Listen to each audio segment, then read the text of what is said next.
Yeah, there you go. Welcome everyone, the Bloodstream, the show that takes you inside the body, most vital fluid.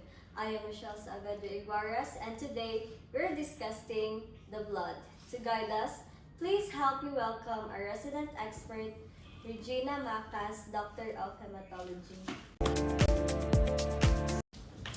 Hi! Hello! So, how are you, Doc? Okay, I'm okay, fine. Happy to be here. So, yun na nga. So, we're discussing blood. So, can you please tell me about the blood? But first and foremost, thank you so much, Tony G. So thank you so much for having me in your show, Mitch. So the blood is truly the body's river of life. So it is a remarkable fluid, connective tissue making up about 8% of your whole body weight. So that's around 5 to 6 liters. Very interesting. Oh my God! Wow! 5 to 6 liters? That's a lot of liquid. What are the key of job?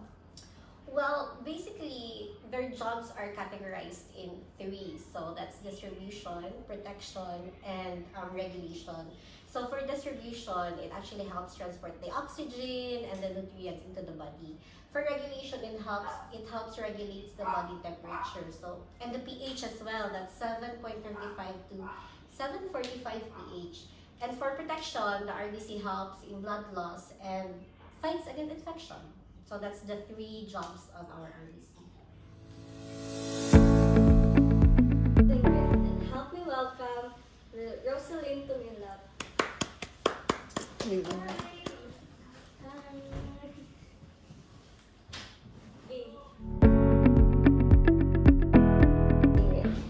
When we spin blood down, it's separated into two main parts.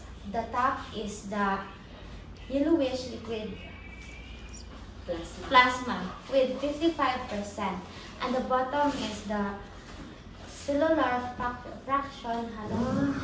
Hello? And the bottom is the cellular fraction. The formed elements are the 45%, and that's all. So that's 55 and 45% separation. Thank you so much for that, Rosaline. And before we continue with our show, let's take a short minute break. I'm Michelle, your host for the Bloodstream Talk Show.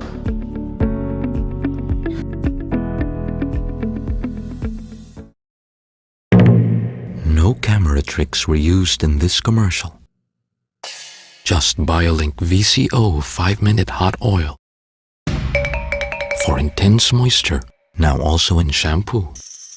Mula sa Splash.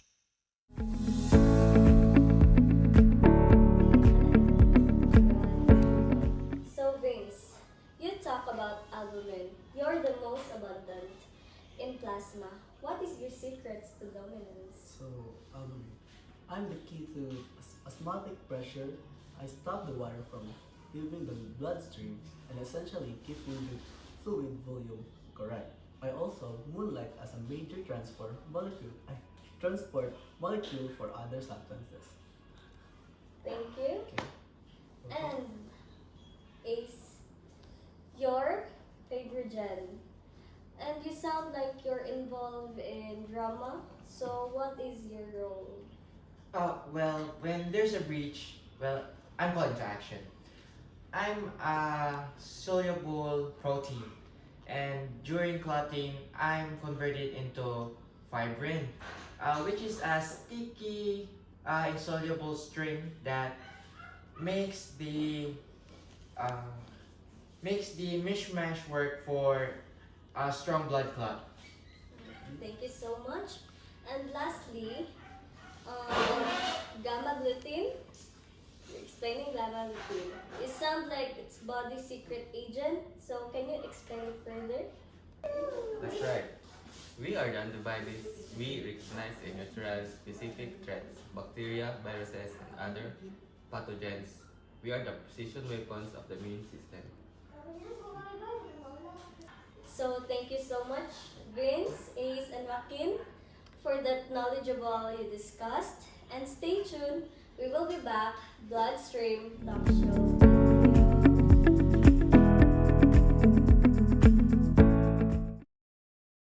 Isang taon pa lang ako, nasundan na ni Toto.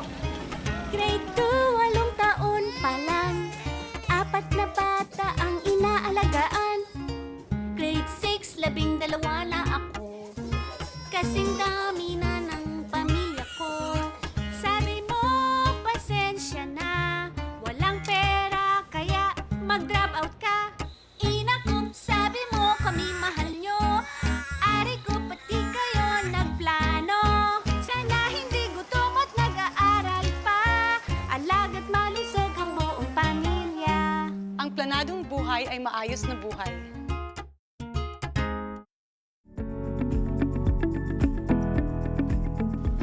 So welcome back, fascinating. So, let's bring Dr. Regina again, the doctor of hematologist, to discuss the form element and the red blood cells, white blood cells, and the platelets. So, welcome back, Doc. Nice to be back.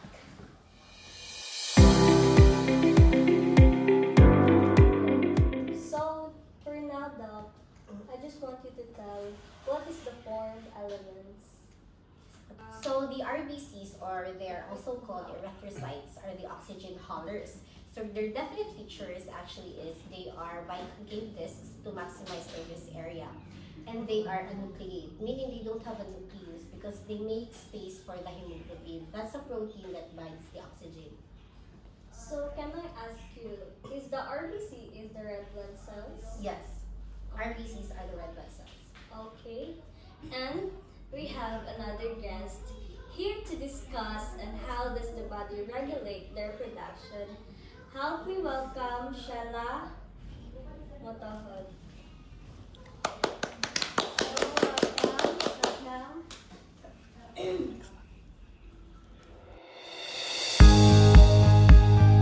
the oxygen levels drop, which is hypoxia, the kidney is released by hormones, erythropoietin, which is EPO. This signals the red bone marrow to speed up production. It's an elegant feedback loop as their lifespan is only about 120 days.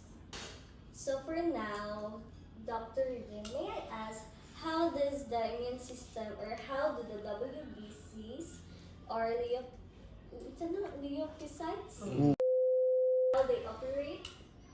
Right, so WBCs, leukocytes, they are the defense force of our body. So unlike the RBCs that are biconcave, they're actually complete cells and can leave the bloodstream through a process called diapedesis to pursue infection. So we have two types. We have the granulocytes and we have the agranulocytes. So the granulocytes are the first responders, and the agranulocytes are like the lymphocytes. So they are the strategists of the immune system. Okay, thank you so much for that wonderful answers. So for now, help me welcome again Ace na Caytuna to discuss about the platelets and or the fix it crew. Hello again. So, can I ask what is the platelets or how they are called the fix crew? Well, when we talk about platelets, you have to put it in context of hemostasis, which is stopping bleeding. It's like a three-step dance. So, can you take us through it like further or quickly? Well, first the vessel constricts, which is the vascular spasm, and second, platelets come together to form quick seal plug formation, and third, fibrinogen stabilize that plug by making the mesh coagulation, which is stopping the bleeding. So, thank you for that discussion, Mr. Ace, Ms. Shella, and Dr. Regine. So, before we go to our final segment, we will be back, the Bloodstream Duction.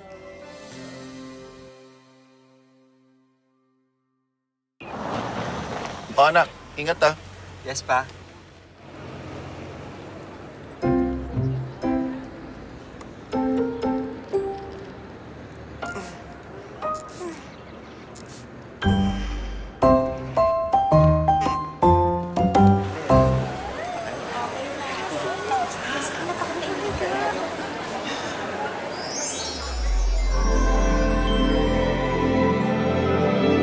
Hi, JR. Bango mo ah. Amoy pa lang yan. Ha? Ano daw yun? Bakla, ano sinabi mo?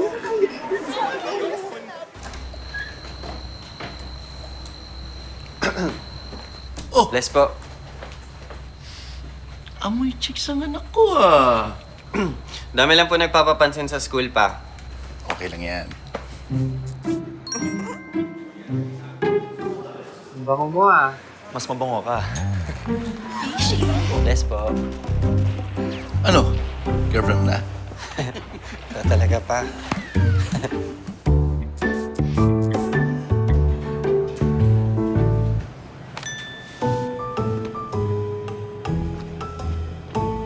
Bless po. Amoy panalo na naman.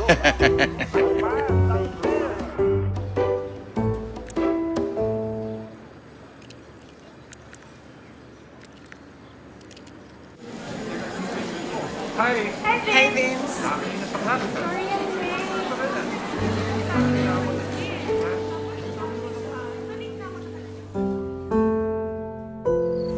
O anak.